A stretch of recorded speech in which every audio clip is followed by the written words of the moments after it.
हमारे जीवन में पहली बार हनुमान जन्मोत्सव हम बागेश्वर धाम छोड़कर बाहर मना रहे। पहली बार, चाहे लंका में रहे। पिछली साल तो विदेश की कथा को बीच में ब्रेक करके हम आए थे 10 दिन के लिए।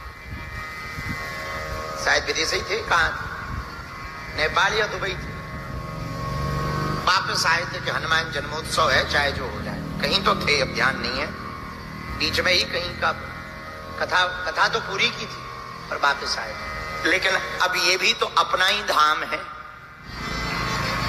हमारे त्रिपाठी जी ने पारद का शिवलिंग मंगवाया, भगवान महादेव भी विराजमान हो। आज हम वहीं बैठे थे, इसलिए लेट हो गए। मंदिर पर ही बैठे थे, तैयारी देख रहे थे। 14 तारीख की तैयारी चल रही है। 14 तारीख को वो शुभ समय होगा जब बागेश्वर बालाजी भी बंबई वाले हो जाएं।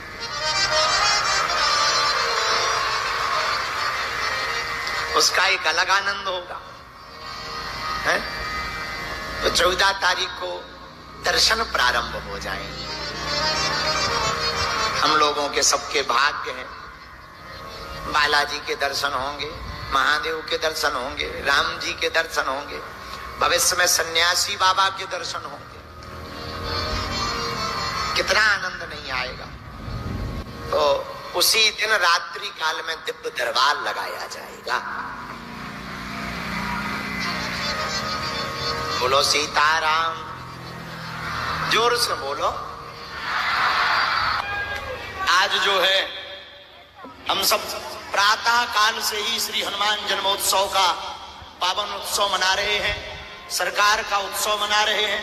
और सरकार का उत्सव इतना भव्य था, दिव्य था कि सभी रस भरे हुए थे। वीर रस भी, बीच बीच में एक आध दो करुण रस भी, और साथ में श्रृंगार रस भी।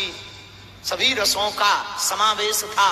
और अंत में जो नाम संकीर्तन हुआ, और उसमें सभी युवान बालकों ने जो वो सनातन संस्कृति का परिचय दिया, धोती कुर्ता और भाल पर तिलक लगा करके, कंठ में माला कंठी पहन करके, यह निश्चित हो गया भारत का युवा जाग रहा है और सनातनी जाग रहा है। धर्म विरोधी यहां से भाग रहा है। सीताराम। जो रात भर जागे, कुछ फोटो के चक्कर में, कुछ मिलने के चक्कर में, कुछ मंच पर चढ़ने के चक्कर में, उनको very very thank you much. प्रातः काल 10 बजे से, अभी कल हमने घोषणा 8 बजे से की थी, शाम को 9 बजे से की थी, अब हम 10 बजे कर रहे हैं कि सुबह 10 बजे से दरबार लगाया जाएगा। क्योंकि ज्यों-ज्यों सुबह आती जा रही, त्यों-त्यों घंटे बढ़ते जा रहे हैं। जो शेष है वही विशेष है। जो शेष है वही विशेष है। हमारी जिंदगी में जितने दिन गुजर गए सो गुजर गए। अब जो शेष बचे हैं उनको ही विशिष्ट बना लो, उनको ही उत्तम बना लो। आपकी जिंदगी में 4 चांद लग जाएंगे। अब बीत गए तो कुछ कर भी तो नहीं सकते। भाई देखो, घड़ी तो सबके हाथ में है, पर घड़ी किसी के हाथ में नहीं है। घड़ी तो सबके हाथ में है, पर घड़ी किसके हाथ में है? घड़ी किसी के हाथ में नहीं है। घड़ी हाथ में है, पर घड़ी हाथ में नहीं है। उसी प्रकार जो बीत गया सो बीत गया। अब जो बचा है वो भगवान की कथा के साथ साथ भगवान के चरणों में गुजारो। इससे अच्छी जिंदगी दूसरी कुछ है भी है। बोलो सीताराम, जोर से कहो। तो कल जब हमने कथा शुरू की थी तो 11 शिक्षाएं हनुमान जी की बताई थी। क्योंकि हनुमान जी 11वें रुद्र अवतार हैं। हम लोग मानते हैं ना कि हनुमान जी शंकर जी के 11वें रुद्र अवतार है। कुछ लोग कहते हैं 11वें। हम ऐसा नहीं मानते। हमारा मानना है हनुमान जी 11वें नहीं है। हमारे गुरु जी का कहना है कि हनुमान जी 11 रुद्र अवतार है।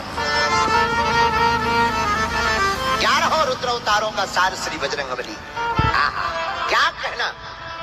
हमारे हनुमान जी मैनेजमेंट गुरु हैं। मैनेजमेंट सीखना है तो हनुमान जी की कथा सुनो,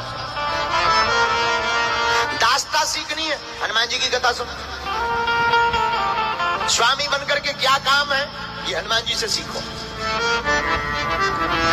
एक बात और, साधु संत के तुम रखवारे, हनुमान जी साधु संतों के रखवारे तो हैं ये, लेकिन धन्य है वीर बजरंग बली। भक्ति की शक्ति को प्राप्त करने के लिए बजरंग बली की कृपा की आवश्यकता है।